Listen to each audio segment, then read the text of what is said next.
Habitat is the physical location, area or space, whereas niche is the functional component of a habitat.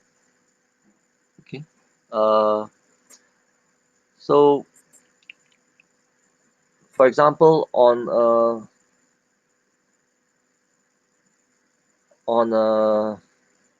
let's just say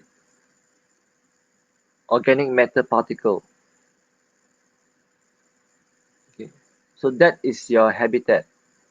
Okay, that is your habitat.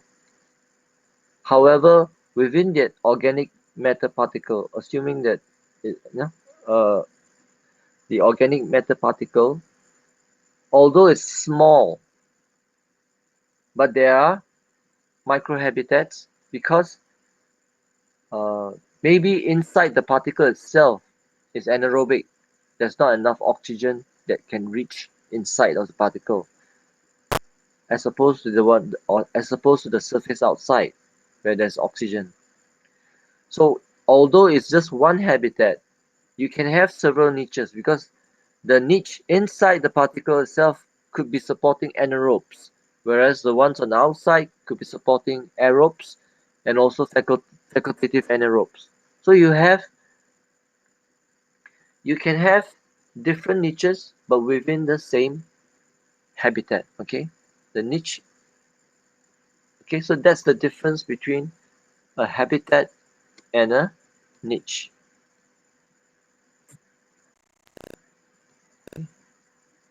So when you talk about law of the minimum, so the minimum amount that's required for any organism to grow. Okay. Usually when we talk about minimum, Liebig's law of the minimum, uh, you can think of it in terms of nitrogen and phosphorus. Okay.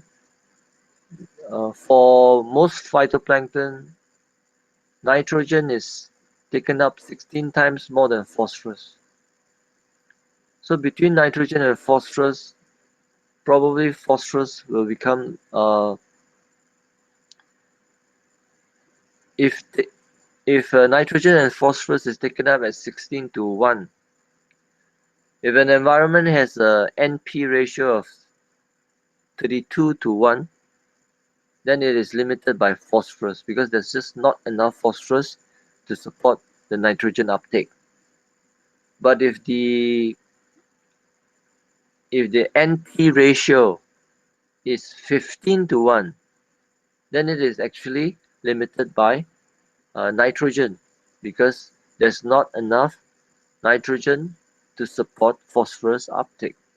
Okay, so that's how you can use the law of the minimum to determine whether a habitat is limiting any of the organism in any way. Okay, then for law of tolerance, basically all organisms have an ecological minimum and maximum. So that is the limit of tolerance. If you look at the temperature growth of an organism, it is always like a bell shape. Okay, there is a minimum where if the temperature is less than the minimum, it will not grow.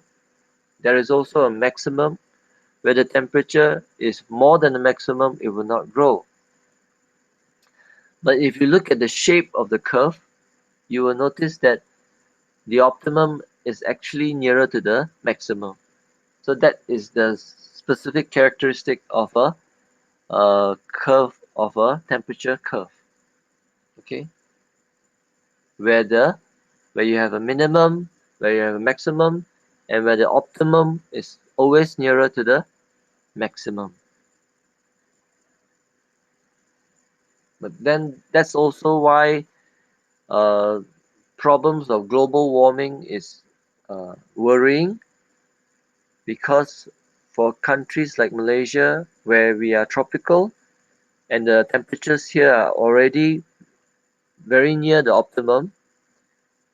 Any other increase in temperature will quickly reach the maximum tolerance level of uh, the organisms here. So that's why global warming will be probably more critical for tropical countries.